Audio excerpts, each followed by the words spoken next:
الحمد لله نحمده ونستعينه ونستغفره ونؤمن به ونتوكل عليه ونعوذ بالله من شرور أنفسنا ومن سيئات أعمالنا من يهده الله فلا مضل له ومن يضلله فلا هادي له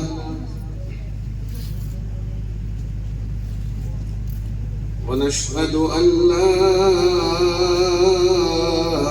إله إلا الله وحده لا شريك له ونشهد أن سيدنا ومولانا محمدا عبده ورسوله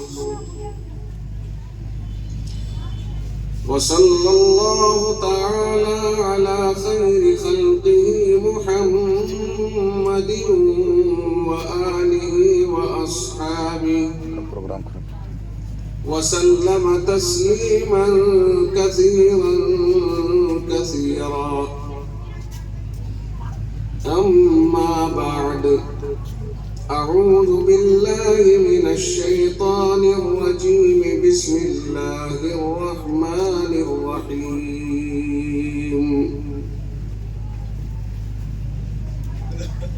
واعلموا أنما أموالكم وأولادكم فتنة وأن الله عنده أجر عظيم. صدق الله مولانا العظيم. وقال تعالى في مقام آخر: إنا نحن نزلنا الذكر وإنا له لحافظون. صدق الله مولانا العظيم.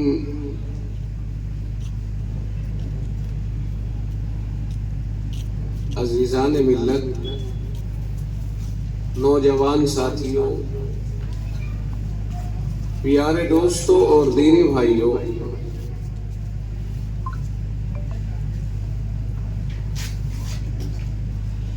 جس مکتب کا بھی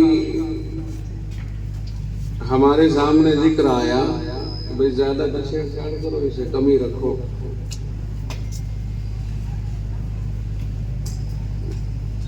یہ کارکردگی جو پیش کی گئی ہے بچوں کے ذریعے، بچیوں کے ذریعے، اس میں کوئی شبہ نہیں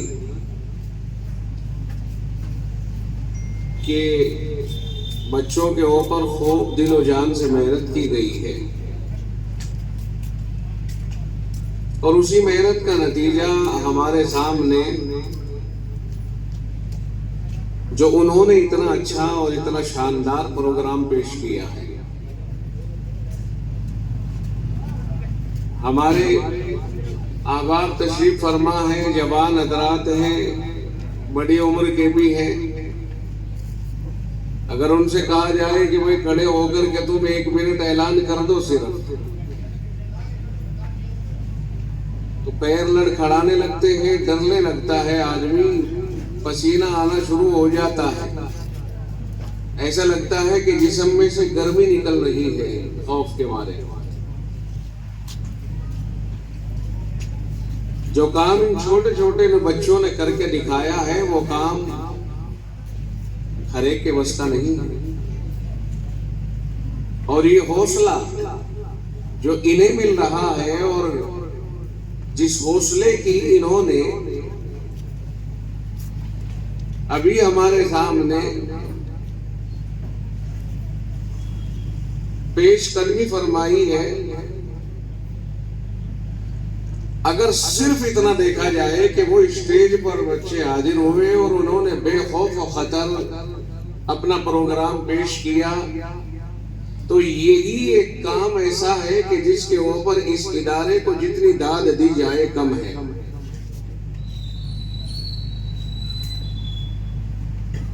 ہوش ٹھکانے رہے، جس طرح سے جس بچے یا بچی نے مشق کی ہے اسی انداز میں اس کو پیش کیا، الفاظ اور معنی کے اعتبار سے اپنی اداؤں کو اور انداز کو پیش کیا۔ یہ بہت بڑی بات ہے کہ آدمی الفاظ اور اس کے معنی کے مطابق ڈھل جائے اور اسی کے مطابق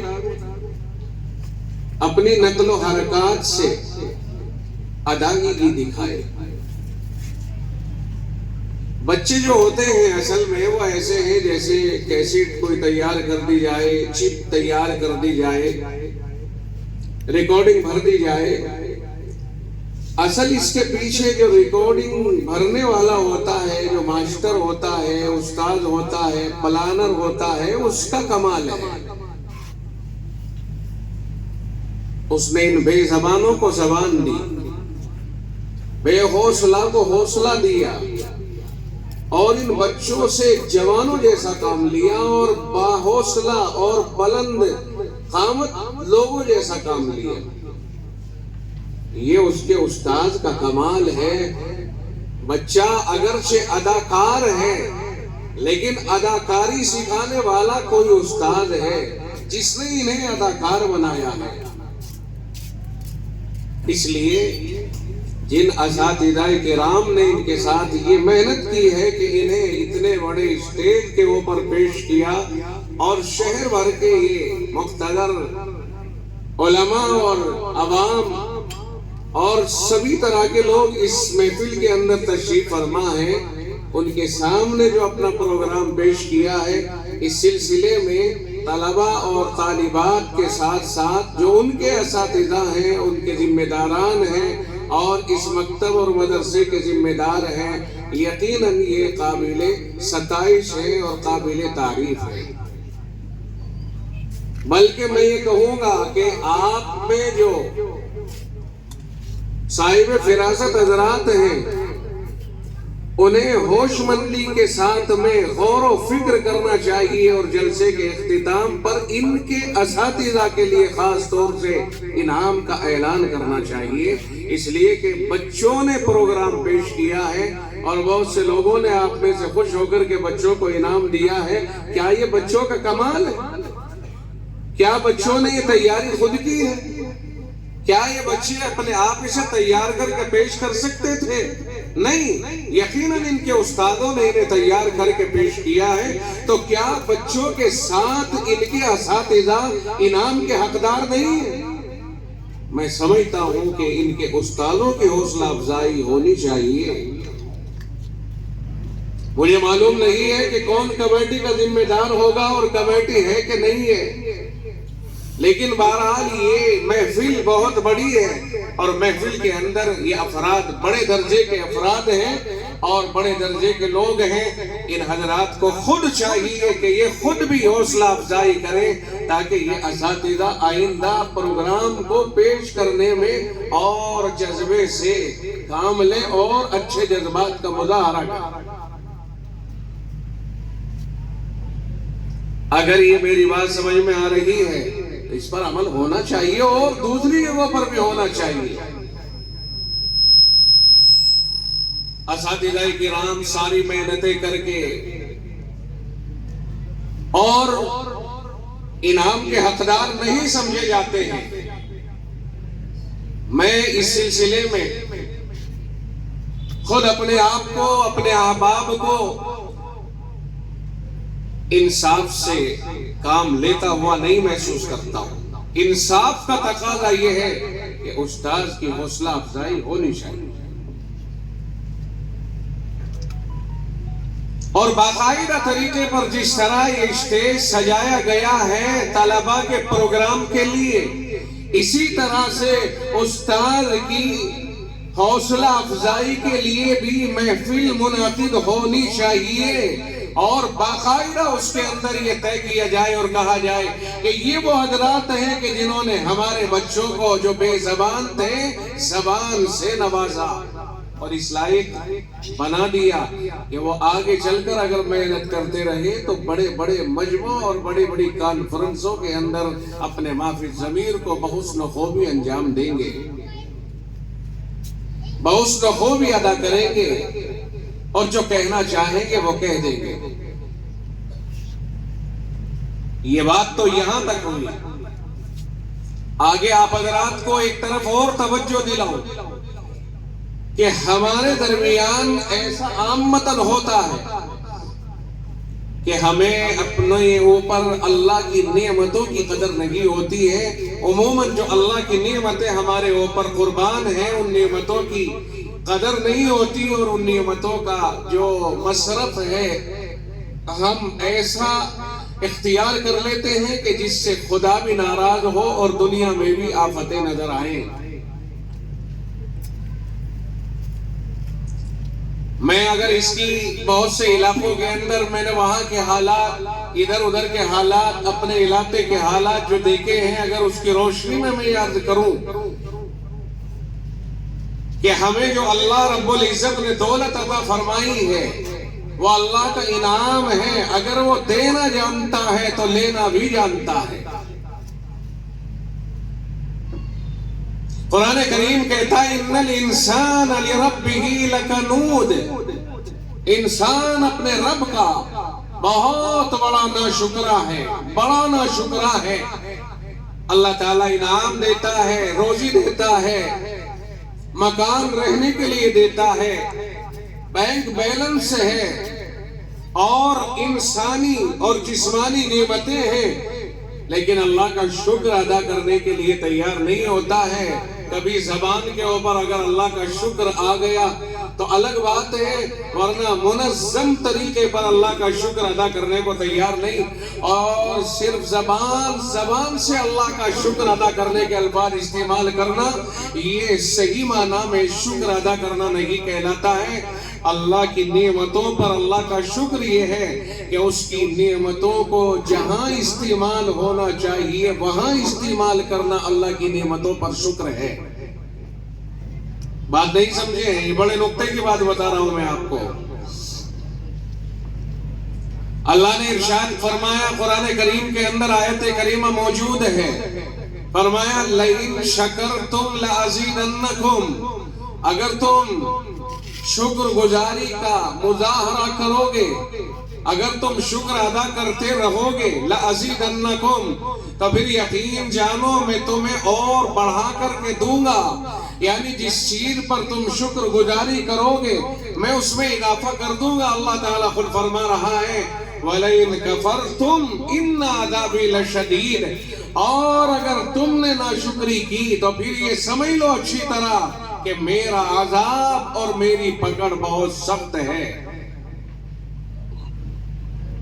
عذاب کیا ہوگا یہ تو اللہ جانے، لیکن اس کا اندازہ لگانا تو بڑا آسان ہے کہ جب پہلے حصے میں اللہ یہ فرما رہا ہے کہ اگر میری نعمتوں کے اوپر تم شکر ادا کرتے رہو گے تو میں تمہیں نعمتیں بڑھاتا رہوں گا، ناشکری کرو گے تو میرا عذاب بہت سخت ہے۔ اس کا مطلب یہ بھی سمجھ میں آتا ہے آیت کے پہلے حصے سے کہ میں تم سے وہ نعمتیں چھین لوں گا، پھر تم بلبلاؤ گے، پریشان ہو جاؤ گے۔ اگر شکر گزاری ازدیاد نعمت کا سبب بنتی ہے تو ناشکری پھر سمجھ لیجئے انتزاع نعمت کا سبب بنے گی، سلب نعمت کا سبب بنے گی، نعمت کے چھین جانے کا سبب بن جائے گی۔ اس لیے علماء نے فرمایا کہ نعمت خداوندی کا شکر ادا کرنا یہ ہے کہ اس نعمت کو جو اللہ نے عطا فرمائی ہے جہاں استعمال ہونا چاہیے وہیں استعمال کرے، اس کے خلاف اگر استعمال کرتا ہے تو یہ اس نعمت کی ناشکری ہے۔ اگر آپ مثال سے اس کو سمجھنا چاہیں تو آپ یہ سمجھ کے دیکھیں کہ اللہ نے یہ ہاتھ، یہ پیر، یہ کان، یہ آنکھ، یہ زبان یہ پورا جس نعمتوں سے بھر کر کے ہمیں عطا فرمایا ہے، اگر ہم ان ہاتھوں کو کسی کی مدد میں استعمال کریں گے تو یہ اللہ کی دی ہوئی نعمت کی شکر گزاری ہو رہی ہے۔ اگر ہم ان ہاتھوں کو اللہ کی فرما برداری میں استعمال کریں گے تو سمجھ لیں کہ ہم نعمت کی شکر گزاری کر رہے ہیں۔ اور اگر ہم نے یہی ہاتھ کسی کے خلاف استعمال کیے، جو اللہ کی نافرمانی میں استعمال ہو رہے ہو، ظلم و ستم کے لیے استعمال کیے، تو پھر یقین جانیے کہ اب ہاتھوں کو ہم نے اللہ کی ناشکری میں ادا کیا۔ اور اگر اللہ نے ان ہاتھوں کو چھین لیا، لنجا بنا دیا، توڑ دیا، فالی ڈال دیا، کیا کریں گے؟ رب کہتا ہے ان عذاب ولئن کفرتم ان عذابی لشدید، اگر تم نے نعمتوں کی ناشکری کی تو میرا عذاب بہت سخت ہے۔ پڑ گیا فالج۔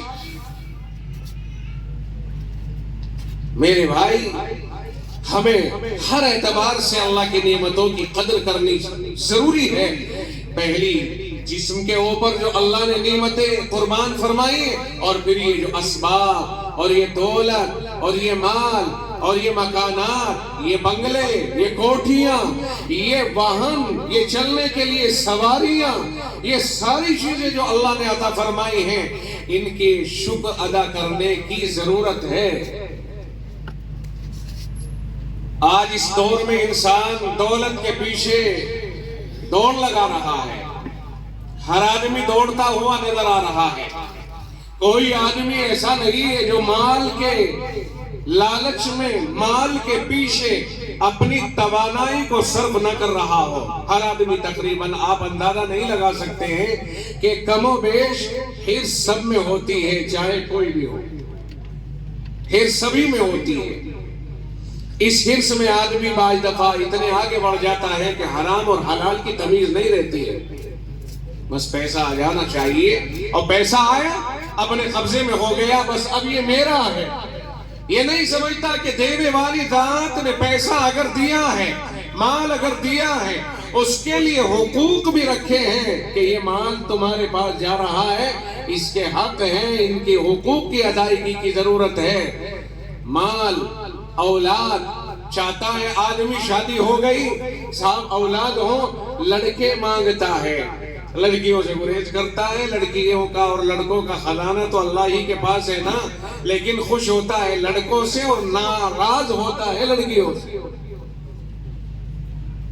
لڑکیوں سے ناراض ہوتا ہے تبھی تو اگر کسی کے یہاں 2-4 لڑکیاں ہیں، معاشرے میں آفت بنا کے ڈال دیا ہے اس کو۔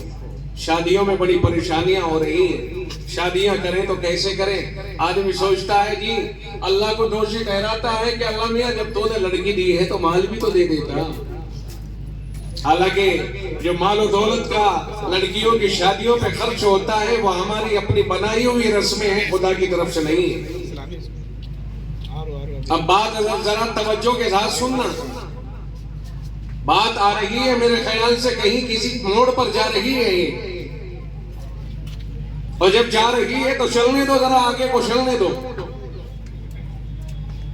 انسان مال کی طلب میں، اولاد کی طلب میں نکلتا ہے۔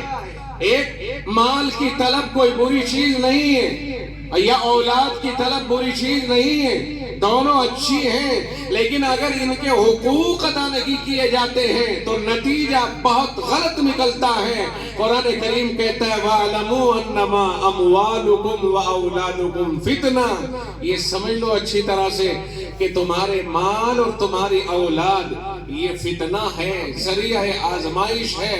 اللہ تعالی ہمیں مال اور اولاد دے کے آزمائش میں مبتلا کر دیتا ہے۔ آدمی اپنی اولاد کے لیے کیا نہیں کرتا ہے؟ یہ مال جو کما رہا ہے کس کے لیے؟ صرف اپنی ذات کے لیے کوئی نہیں کما رہا ہے۔ یہ مال جو کما رہا ہے آدمی فیملی کے لیے کما رہا ہے، گھر والوں کے لیے کما رہا ہے، بیٹے کو ترقی دلانے کے لیے کما رہا ہے، شادی کا فکر ہے، اس فکر کی ادائیگی کے لیے کما رہا ہے۔ کہا بچیاں جوان ہو رہی ہیں، بچے جوان ہو رہے ہیں، اب مجھے شادی کرنے کی فکر ہے، لہذا شادی میں مال کی ضرورت پڑے گی، اب مال اکٹھا کرنے میں لگ گیا۔ مال بنانے میں لگ گیا. پہلے اولاد بنانے میں لگا، اب مال بنانے میں لگ رہا ہے. اولاد اللہ نے عطا فرمائی ہے، اب ان کی اولاد کی نگرانی، تربیت، تعلیم، شادی بیاہ، ان کی رہائش، ان کے لیے مکانات، ان کے لیے دولت، ان سب چیزوں کے اکٹھا کرنے میں لگ گیا ہے. یہاں ہے آدمی کی آزمائش کہ وہ کرے گا، اب کیسے کرے گا. یہ زندگی اب کھپائے گا، کہاں کہاں لگائے گا. اسی کو جناب محمد الرسول اللہ صلی اللہ علیہ وسلم نے ارشاد فرمایا، لا تزول قدم ابن آدم یوم القیامت من عند ربہ حتی یسأل عن خمس. فرمایا قیامت کے دن تمام انسانوں کو اللہ تعالی جمع فرمائے گا اور کوئی انسان قدم بھی ادھر سے ادھر نہیں ہٹا سکے گا یہاں تک کہ 5 باتوں کے بارے میں پوچھ لیا جائے. 5 سوالات ہوں گے اللہ کی طرف سے ہر آدمی سے. جی ہاں، مجھ سے بھی سوال ہوں گے اور آپ سے بھی سوال ہوں گے. میں اپنے جوابوں کی تیاری کروں، آپ اپنے جوابوں کی تیاری کریں. رب کا ارشاد ہوگا قیامت کے دن، جسے جناب محمد الرسول اللہ صلی اللہ علیہ وسلم نے ارشاد فرمایا. پہلا سوال ہوگا عن عمرہ فیما افنا. یہ بتاؤ تم نے زندگی کو کن چیزوں میں کھپایا ہے. یہ ساری زندگی جو تمہیں عطا فرمائی تھی، اس زندگی کو کہاں لگایا ہے. کتنی زندگی لے کے آئے ہو؟ 50 60 70 80 سال، اور 15 سال کے اوپر چل کے آدمی جوان ہو جاتا ہے. 17 18 سال میں جوان ہو جاتا ہے. یہاں سے شروع ہوگا سوال. اور جب تک اس کی عقل کام کر رہی ہے، چاہے وہ 90 سال کا ہو گیا، جب تک عقل کام کر رہی ہے، جب تک کی زندگی کا سوال ہوگا. جواب دیا جائے، جواب کی تیاری کی جائے اور یہ بتایا جائے کہ تم نے زندگی کو کہاں کہاں گزارا ہے. کیا پوری زندگی کا حساب دینا اتنا آسان ہوگا جتنا کہ ہم نے سمجھ لیا ہے؟ سوالوں کی تیاری کرے. سوال ہوگا، جواب دینا ہوگا. پہلے سوال میں زندگی کے بارے میں پوچھا جائے گا اور دوسرے سوال میں زندگی کے خاص حصے کا سوال ہوگا. یہ فرمایا جائے گا کہ بتاؤ تم نے جوانی کو کہاں آزمایا، کہاں لگایا، کہاں کہاں کھپایا ہے. فرمایا وان شبابہ فیما ابلا.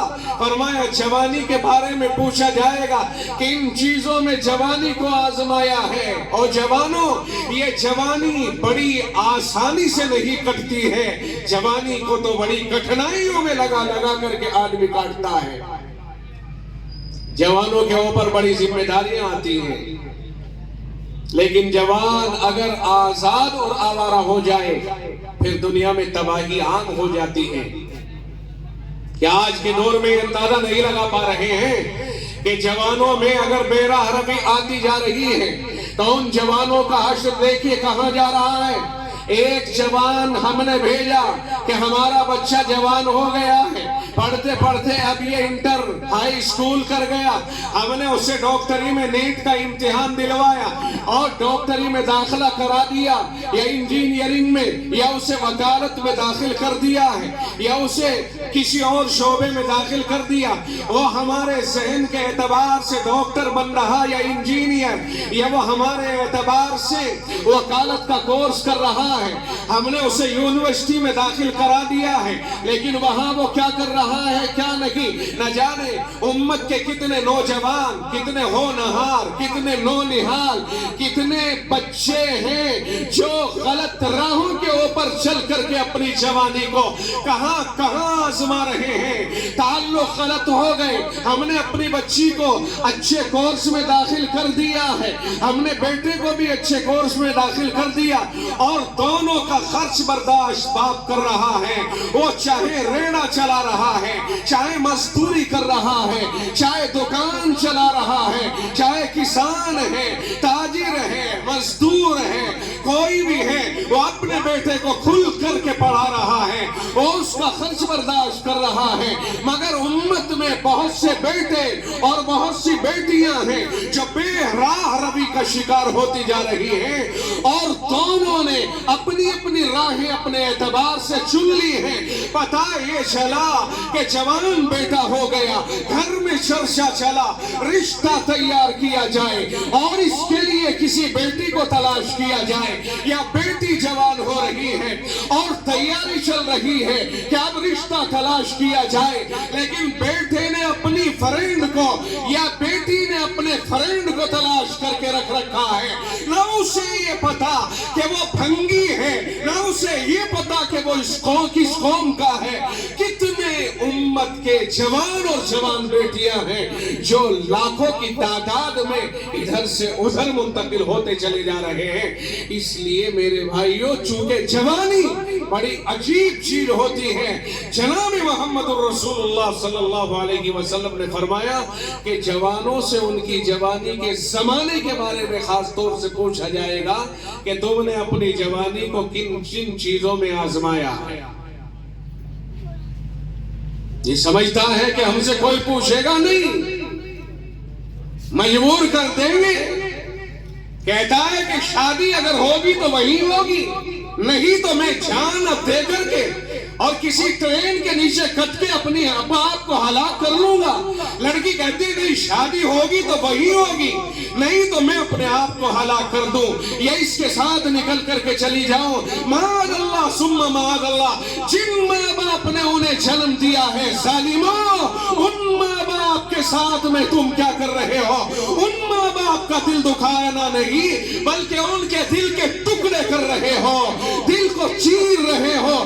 کل چل کر کے جب تمہاری جوانی ڈھلے گی اور تمہیں ادھیڑ عمر کا سامنا کرنا پڑے گا، تمہیں بڑھاپے کی دہلیز پر قدم رکھنا پڑے گا، کہیں ایسا نہ ہو کہ تمہارے بچے اور بچیاں تمہارے سامنے ننگا ناچیں اور اس وقت میں تم خون کے آنسو بہاؤ اور ان آنسوؤں سے کوئی نتیجہ نہ نکلے۔ تم اپنے ماں باپ کو ستاتے ہو اپنی جوانی کی دھونس دے کر، اور یہ کہتے ہو کہ میں یوں کر دوں گا اور یوں کر دوں گا۔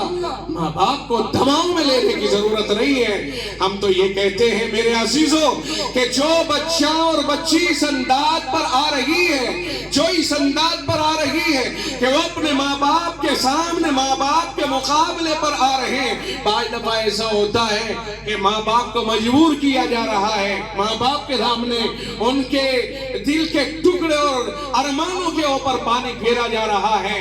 ہم یہ کہتے ہیں کہ ماں باپ بھی ذرا سا اپنی تربیت کے اوپر غور کر کے دیکھیں، کہیں ایسا تو نہیں کہ ہم نے اس بچے کو کوئی دین اور اللہ اور اس کے رسول کی تعلیمات سے محروم تو نہیں رکھا ہے۔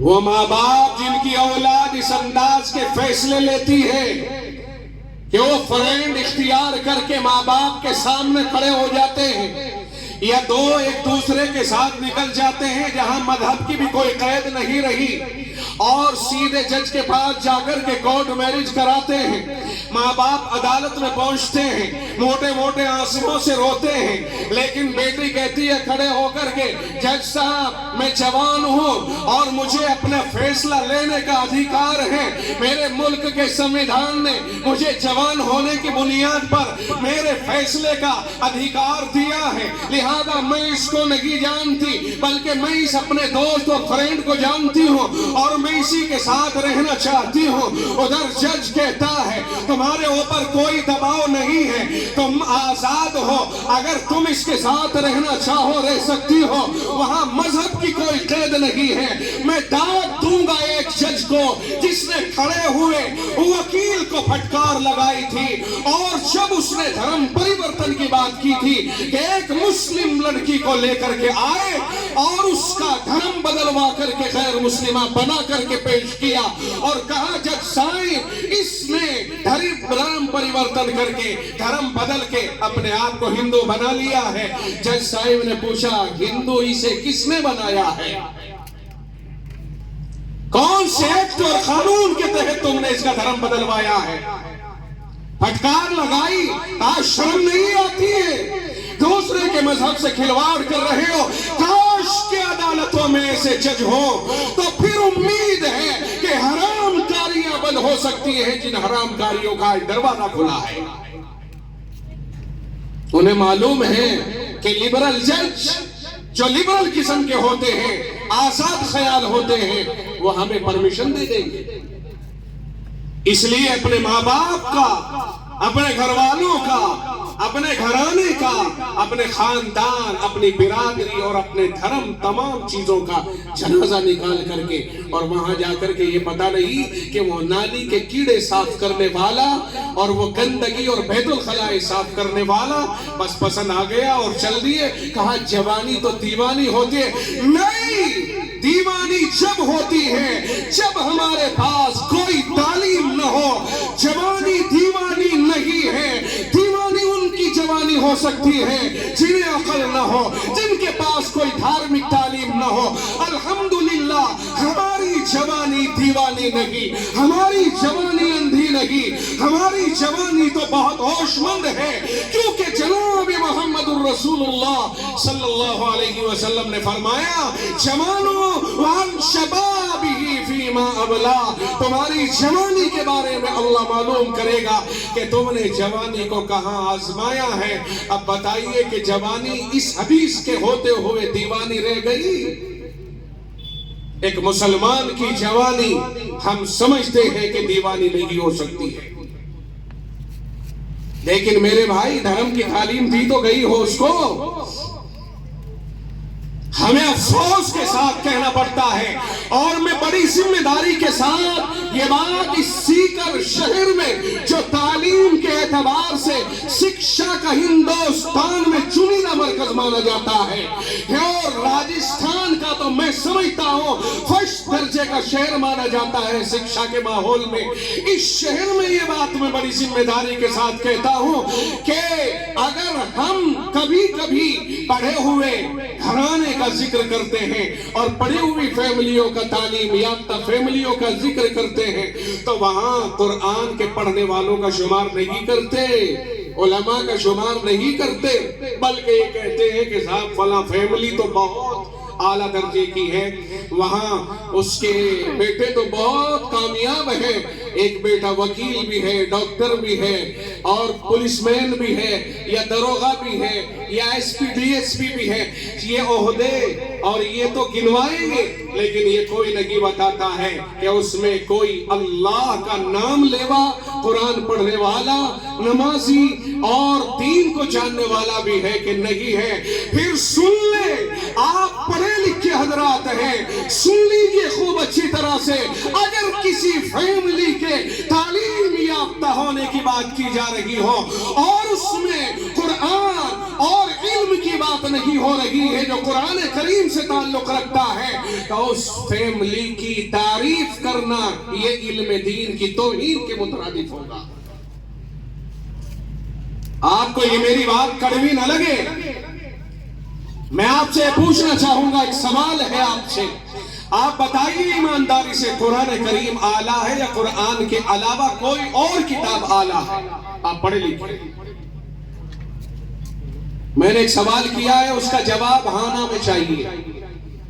قرآن کریم جو ہماری دھارمک کتاب ہے، اللہ کا کلام ہے، وہ اعلیٰ ہے یا اس کے سامنے کوئی دوسری کتاب اعلیٰ ہے؟ آپ ہاں اور نہ میں جواب دیں۔ قرآن کریم اعلیٰ ہے نا؟ محفل کے اندر کوئی انجینئر ہوگا، کوئی ڈاکٹر صاحب بھی ہوگا، کوئی وکیل صاحب بھی ہو سکتے ہیں۔ میں سبھی طرح کے پڑھے لکھے لوگوں کے بیچ میں یہ بات رکھ رہا ہوں کہ کیا وکیلوں، ڈاکٹروں، انجینئروں، دانشوروں، ان سب کی نگاہوں میں بھی قرآن اعلیٰ ہے یا نہیں ہے نا؟ سب کی نگاہوں میں قرآن اعلیٰ۔ جب قرآن سے بڑھ کر کے کوئی چیز نہیں ہے تو پھر اعلیٰ تعلیم یافتہ کسے کہا جائے گا؟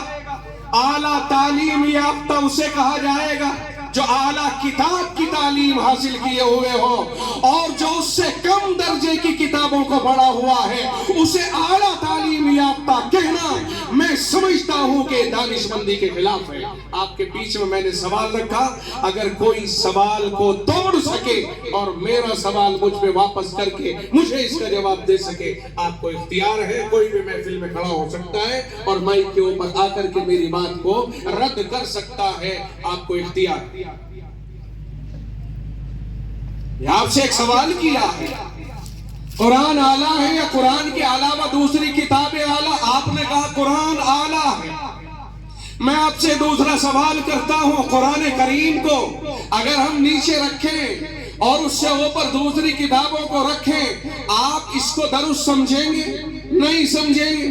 آپ کہتے ہیں قرآن، اچھا میں سوال ایک اور کرتا ہوں، آپ بے وضو قرآن کو چھوئیں، کیا آپ چھونا بہتر سمجھیں گے؟ نہیں۔ دوسری کتاب کو بے وضو چھونا چاہیں تو چھو دیں گے۔ تو جب بے وضو دوسری کتابوں کو چھوا جا سکتا ہے، انہیں نیچے رکھا جا سکتا ہے، اور قرآن کریم کو نیچے بھی نہیں رکھا جا سکتا، قرآن کریم کو بے وضو بھی نہیں چھوا جا سکتا، تو پھر قرآن کریم کے تعلیم یافتہ کو سب سے اعلیٰ تعلیم یافتہ کیوں نہیں سمجھا جاتا ہے؟ جب تعلیم یافتہ اور اعلیٰ تعلیم یافتہ کی بات ہوتی ہے تو قرآن پڑھے لکھے کو ملا جی کہہ کر کے رد کر دیا جاتا ہے، اور دیگر پڑھے لکھے حضرات کو اعلیٰ تعلیم یافتہ کہا جاتا ہے۔ پھر میں کہوں گا کہ اپنے ذہنوں کی اصلاح کریں، وہ تعلیم یافتہ تو ہیں لیکن اعلیٰ تعلیم یافتہ نہیں ہے۔ اعلیٰ تعلیم یافتہ تو قرآن کا تعلیم یافتہ ہی ہے۔ بات سمجھ میں نہیں آئی؟ اعلیٰ اور ادنیٰ کا فرق کیا جائے۔ تعلیم ہے لیکن قرآن کے سامنے ٹکنے والی نہیں ہے۔ قرآن اللہ کا کلام ہے اور اللہ احکم الحاکمین ہے۔ جتنا فرق قرآن میں، جتنا فرق خدا اور غیر خدا میں ہے، اتنا ہی فرق خدا کے کلام اور غیر خدا کے کلام میں ہے۔ جتنا فرق اللہ کی ذات میں ہے اور مخلوق کے درمیان جتنا فرق ہے، اتنا ہی فرق اللہ کے کلام اور لوگوں کے کلام میں ہے، اتنا ہی فرق ہے۔ لہذا پھر اسی کا فرق لے لیجئے کہ جب کلام الہی تمام کلاموں کا بادشاہ ہوا تو تمام کلاموں کے پڑھنے والوں کے مقابلے کلام الہی پڑھنے والا تمام لوگوں کے اوپر بادشاہوں کی حیثیت سے ہوا۔ آج کتنے ہی گمنام صحیح علم کی دولت والے آخرت میں یہی سالار نظر آئیں گے۔ یہ تو دنیا کی اپنی تجویز ہو گئی، دنیا کی اپنی تجویز ہو گئی۔ ضرورت اپنی جگہ پر، فضیلت اپنی جگہ پر۔ ضرورت سب کی ہے، اچھے تو سب ہیں، ڈاکٹر اچھا ہے، انجینئر اچھا ہے، وکیل اچھا ہے، یہ سب اچھے ہیں، لیکن ان سب میں سب سے اچھا قرآن پڑھنے والا۔ بات سمجھنے کی کوشش کرنا، کبھی آپ یہ سمجھنے لگے ناراض ہو جائے کہ صاحب یہ تو ڈاکٹروں کی، انجینئروں کی، وکیلوں کی توہین کر رہا۔ نہ غلط ہے اگر کوئی ایسا سمجھ رہا ہے۔ میں کسی کو نیچا نہیں دکھا رہا ہوں، میں تو صرف قرآن کریم اور اس کے پڑھنے والوں کے مرتبے بتا رہا ہوں، میں نہیں بتا رہا ہوں۔ محبوب کبریا صلی اللہ علیہ وسلم کا ارشاد گرامی ہے، آقا نے ارشاد فرمایا خیرکم من تعلم القرآن وعلمہ، تم میں سب سے بہتر وہ ہے جو قرآن کریم کو پڑھے اور پڑھائے۔ اب بتائیے اس میں میرا کیا دخل؟ یہ تو آمنہ کے لخت جگر، امام الانبیاء، سرور رسولہ، سید الثقلین، جناب محمد الرسول اللہ صلی اللہ علیہ وسلم کا فرمان ہے۔ یہ میری اور آپ کی، یہ دنیا کے کسی مفتی یا دارالفتاء کا فتویٰ دینے والے کی بات نہیں ہے، یہ تو اللہ کے نبی صلی اللہ علیہ وسلم کا پاکیزہ فرمان ہے۔ خود آپ نے ارشاد فرمایا خیرکم، تم کا مطلب مطلب یہ ہے کہ جس دن آقا یہ فرما رہے ہیں اس دن سے لے کر اور جس دن تک دنیا میں آخری انسان پیدا ہوگا اس دن تک تمام لوگوں میں سب سے بہتر وہی ہے جو قرآن کریم کو پڑھے اور پڑھائے۔ جب قرآن کریم کو پڑھنے اور پڑھانے والا سب سے بہتر ہے تو معلوم ہوا کہ اور بھی بہتر ہیں، لیکن ان میں سب سے بہتر قرآن پڑھنے اور پڑھانے والا ہے۔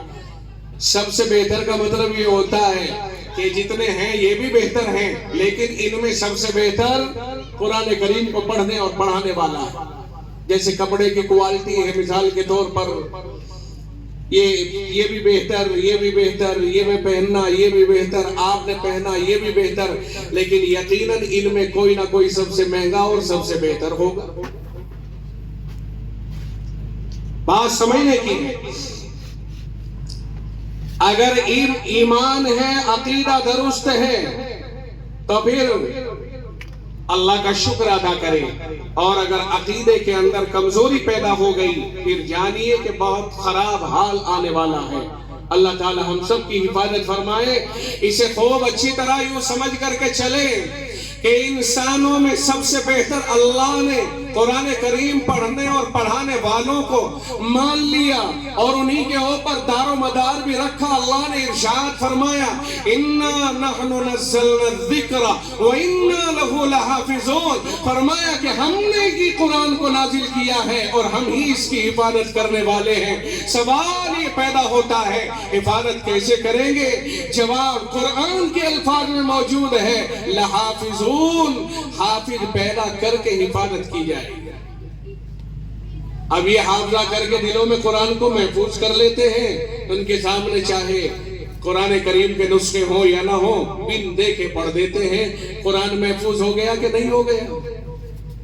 بھائی کتاب جو کاغذوں پہ لکھا ہوا قرآن ہے وہ کاغذوں میں ہے، جو ناظرہ پڑے ہوئے ہیں بیچارے دیکھ کر کے پڑھنے والے ہیں، ان کی تو مجبوری بنے گی، ان کے سامنے ہاتھ میں قرآن آئے گا تو وہ پڑھیں گے اور ہاتھ میں نہیں آئے گا تو نہیں پڑھیں گے۔ تو کہتے تو ہیں وہ کہ یہ ہم نے بھی قرآن پڑھا ہے، لیکن اگر قرآن کریم کا نسخہ سامنے ہے تو پڑھ دیں گے اور سامنے نہیں ہے تو خاموش ہے۔ لیکن حافظ ایک ایسا فرد ہوتا ہے کہ جو قرآن کھول کے سامنے رکھے تب بھی پڑھے گا، اور قرآن اس کے سامنے سے تم اٹھا کے لے جاؤ تب بھی پڑھے گا۔ تو اب بتائیے آپ ایمانداری سے کہ قرآن کی حفاظت کا دار و مدار حافظوں کے اوپر ہو گیا کہ نہیں ہو گیا؟ ورنہ ایک زمانہ اگر ایسا نہ ہوتا، قرآن کریم ختم ہو چکا ہوتا، اگر اللہ تعالیٰ نے ان حافظوں کے اوپر قرآن کریم کے حفظ کو، ان کے انچینے میں قرآن کو محفوظ کر کے اعلان نہ کیا ہوتا تو ایک زمانہ ایسا آ گیا تھا کہ لوگوں نے باقاعدہ طریقے پر مشن بنایا اور ایک قوم سفید فام 7 سمندر پار سے ہمارے ملک پہ آ کے قابض ہو گئی تھی، اور 1601 عیسوی میں یہاں آ کر کے اور باقاعدہ پہلی صدی کے اندر ہندوستان کے بڑے حصوں کے اوپر قبضہ کر لیا، اور اس کے بعد 1.5 صدی گزری کہ اس نے بڑے بڑے کارنامے انجام دے دیے۔ 2 صدی گزرنے تک تو معاملہ کہیں سے کہیں پہنچ گیا۔ اس نے یہاں تک کہہ دیا تھا کہ حکومت شاہ عالم از دہلی تا پالم، اس نے یہ بھی کہا تھا خلق خدا کی ہے حکم، اور خلق خدا کی ہے حکومت بادشاہ کی ہے، لیکن حکمرانی ایسٹ انڈیا کمپنی کی ہے۔ یہاں تک کہہ دیا تھا، اور کہا کہ جہاں سے سورج نکلتا ہے اور جہاں تک ڈوبتا ہے حکومت ہماری۔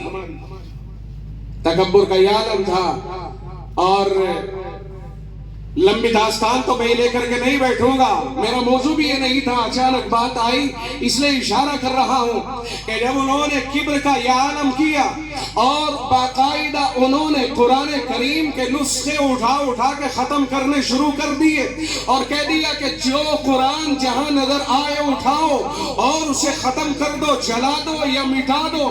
یہ سب کچھ ہوا تو قرآن کریم کے تحفظ کا دار و مدار انہی قرآن کے حافظوں کے سینوں کے اوپر رہا، اور وہ تو چلے گئے لیکن قرآن کریم الحمدللہ ملک میں محفوظ ہے، اور اس زمانے سے کہیں زیادہ محفوظ ہے۔ یہ اللہ تعالیٰ کا ایک نظام ہے جو چل رہا ہے۔ تو خیر میرے عزیزوں، جوانوں کے اوپر میں بات چیت کر رہا تھا، بات دوسری طرف چلی گئی۔ جوانوں سے خاص طور سے پوچھا جائے گا کہ تم نے اپنی جوانی کو کہاں لگایا ہے۔ اس لیے جوانوں کو بہت تحفظ کے ساتھ رہنا چاہیے اور ماں باپ کو ان کے عقائد کے اوپر دھیان دینا چاہیے۔ محلے کی مسجد کے امام سے جوڑ دیں۔ کوئی بچہ اسکول جاتا ہے وہ جاتا رہے، لیکن محلے کے امام کے پاس اس کا کچھ وقت لگائیں۔ اور میں یہ بھی کہوں گا کہ امام کو گھر نہ بلائیے پڑھانے کے لیے، اپنے بچوں کو گھر نہ بلائیے، اس لیے کہ جب امام صاحب یا حافظ صاحب یا عالم صاحب گھر پڑھانے کے لیے پہنچتے ہیں تو امام کی حیثیت چھوٹا بننے کی ہوتی ہے، اور جب بچہ امام کے پاس چل کے جاتا ہے تو امام کی حیثیت بڑی ہو جاتی ہے۔ انہیں گھر کا نوکر نہ بنائیے بلکہ ان کی خدمت میں اپنے بچے کو بھیج کر کے وہاں پڑھوائیے، تو اسے قدر بھی ہوگی کہ ہم پڑھنے جا رہے ہیں۔ اور اگر امام کو بلاؤ گے تو وہ تو موج مستی کر رہا ہے، امام جا کے دستک دے رہا ہے، اچھا صاحب امام صاحب آئیے آئیے بیٹھیے، کہا بچہ کہاں ہے؟ کہا آج موڈ نہیں ہے پڑھنے کا، آج موڈ نہیں، آج اسکول کا کام زیادہ ہو گیا تھا، وہ تھک گیا وغیرہ۔ امام جیسے گیا تھا الٹے پیر واپس لوٹ کر کے آ گیا۔ یہ ایک عالم دین کو چلا کے اپنے گھر سے واپس لوٹا کے توہین جیسا معاملہ ہو رہا ہے۔ اس لیے بچوں کو ان کی خدمت میں بھیجا جائے، اور جو ٹیوشن سے پڑھنے والے ہیں میں سمجھتا ہوں کہ وہ زیادہ کامیاب بھی نہیں ہو پاتے۔ میں ٹیوشن کو ناجائز نہیں کہتا، لیکن یہ ضرور کہوں گا کہ ٹیوشن کے مقابلے ماسٹر صاحب یا استاد جی کے پاس جانا یہ زیادہ بہتر ہے، چونکہ اس میں طلب معلوم ہو رہی ہے، اس میں بچے کی طلب معلوم ہو رہی ہے، وہ چل کے جا رہا ہے، اس کا فائدہ اسی میں ہے۔ دور ہے تو چھوڑ کر کے آ جائے، اور اگر مجبوری ہے تو کوئی حرج نہیں، آ سکتا ہے۔ میں کوئی تقابلی اتنی مضبوط بات تو نہیں کر رہا ہوں کہ بالکل ہی پابندی لگا رہا ہوں، لیکن میں یہ بتا رہا ہوں کہ اس کے مقابلے یہ بہتر ہے کہ ہمارا بچہ اس کے پاس پڑھنے کے لیے جائے۔ یہ بچوں کو پڑھائیں، پھر اچھی طرح پڑھائیں۔ جس کے پاس کوئی بچہ پڑھنے کے لیے آئے اسے اچھی طرح پڑھائیں، ادائیگی کے ساتھ پڑھائیں، جلد بازی نہ کریں، کیونکہ یہ قرآن ہے، اللہ کا کلام ہے۔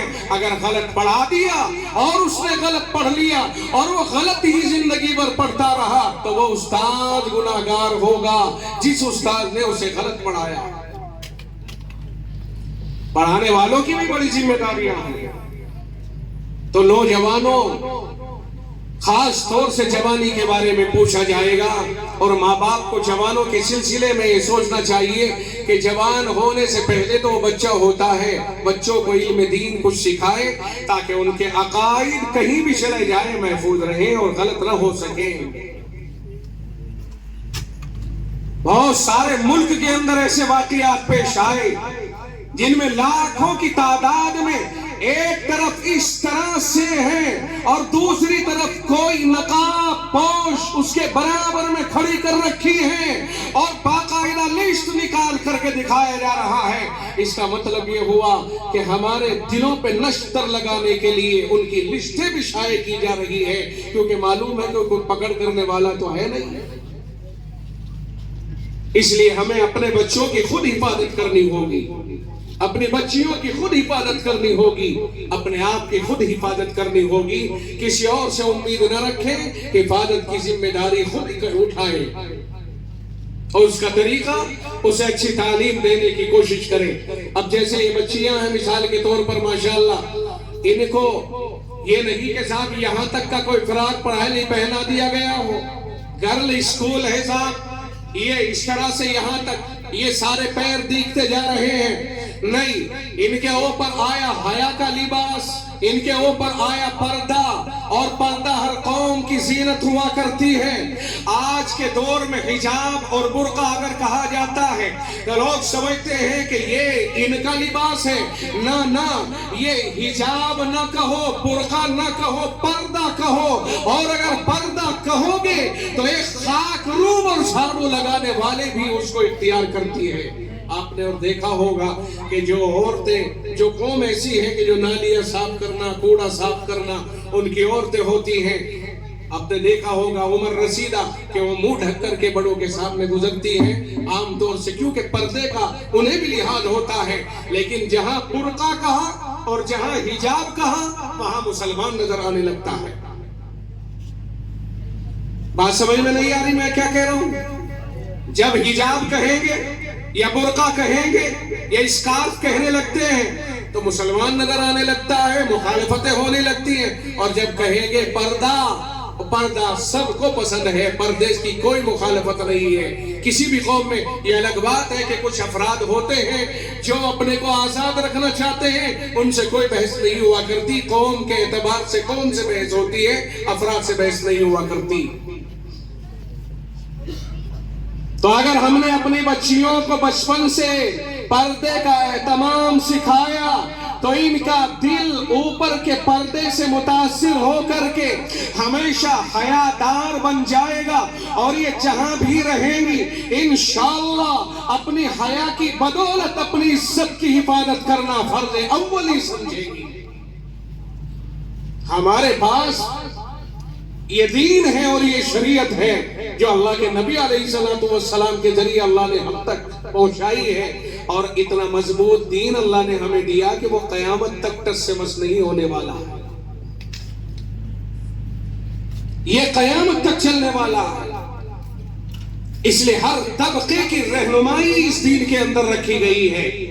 تو نوجوانوں سے میں عرض کر رہا تھا کہ نوجوانوں خاص طور سے جوانی کے بارے میں پوچھا جائے گا کہ تم نے جوانی کو کہاں لگایا ہے۔ اس لیے جوانوں اگر تم نے اپنے بچپن کو درست کر لیا انشاءاللہ جوانی صاف ستھری گزرے گی۔ ہمارے بڑوں کو چاہیے کہ بچوں کو بچپن میں ہی دین کا عادی بنا دے، تاکہ جوان ہونے کے بعد وہ اگر اسکول سے آئے تو جلدی سے مسجد میں جانے کا بھی اس کا ذہن ہو کہ مجھے مسجد میں نماز پڑھنے جانا ہے، اسے اللہ اور اس کے رسول کی تعلیم کا دھیان ہو۔ یہاں تک بات سمجھ میں آ گئی صاحب؟ تیسرا سوال